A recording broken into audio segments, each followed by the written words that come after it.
What is the biggest challenge end users have when using Ethernet technology for storage networking? Overhead. The misunderstanding many end users have is that they can plug in a 10 or 40 gig network card and run a high performance storage network. The reality is their performance is half of what they expect because of all of the overhead inside the TCP stack that is used by most of the sharing protocols for Ethernet storage. This is one of the main reasons fiber channel remains so popular in many industries. It's also the reason RDMA is becoming an emerging technology in the high-speed Ethernet world. What is RDMA? RDMA stands for Remote Direct Memory Access, and simply put, it allows network adapters to transfer data directly to or from application memory. It eliminates the need to copy data between memory and data buffers inside the operating system. This eliminates any work needed to be done by the CPU. When an application performs a read or write request, data is delivered directly to the network, which greatly reduces latency. So what does RoCE mean? RoCE stands for RDMA over Converged Ethernet, and it's the most commonly used RDMA technology for Ethernet networks.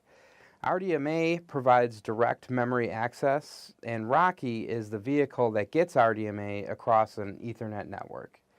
On top of RoCE, which is transporting information at the lowest layer, there are several ways to implement network shares. ATTO supports NFS over RDMA, ISER or iSCSI extensions for block transfers, and SMB Direct for Windows users.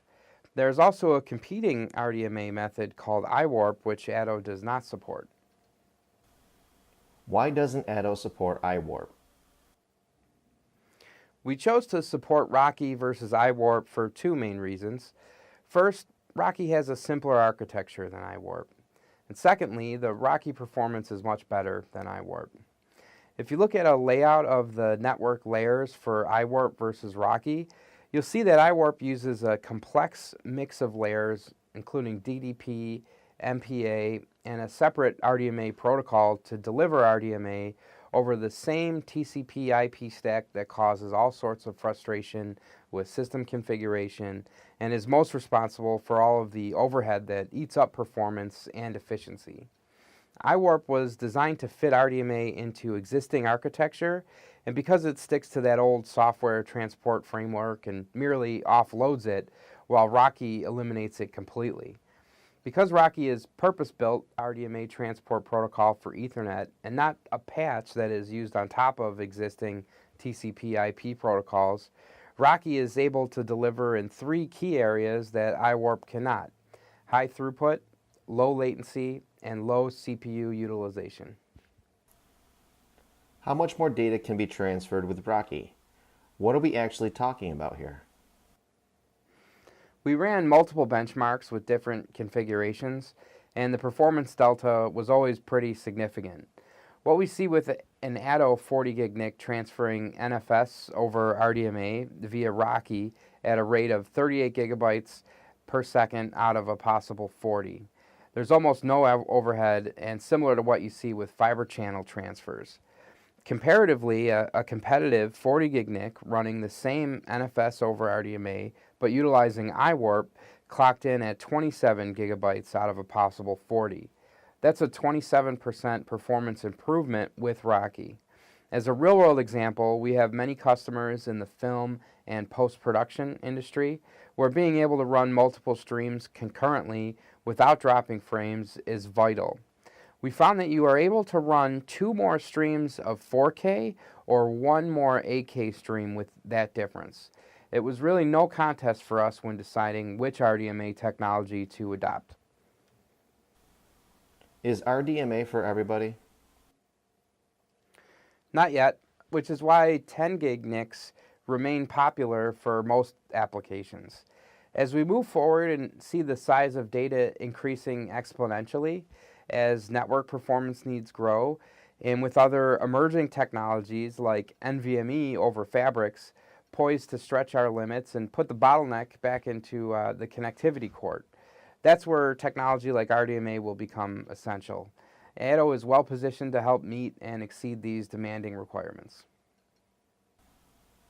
I have been using 10 gig for a few years, and I heard about 40 gig. And now I'm hearing about 25, 50, and even 100 gigabit Ethernet. What should I do about all of this? Well, ATTO was one of the first vendors on the market with a 40 gig NIC back in 2014. The concept behind 40 gig networking was to bind 4 10 gig lanes to get a single, larger pipe. And concurrently, the industry decided to rethink that approach, so the next step was to change the lanes from 10 gig to 25 gig and introduce new standards of 25, 50, and 100 gig. The good news is that 10 and 40 gig are still compatible with these new standards, and our newest FastFrame 3 line supports the full spectrum of available speeds from 10 to 100 gig. So should I skip looking at 40 gig and go right to 25, 50, and 100? Selecting the right technology is a complicated choice, and ATTO has all of the products you'll need to support your infrastructure.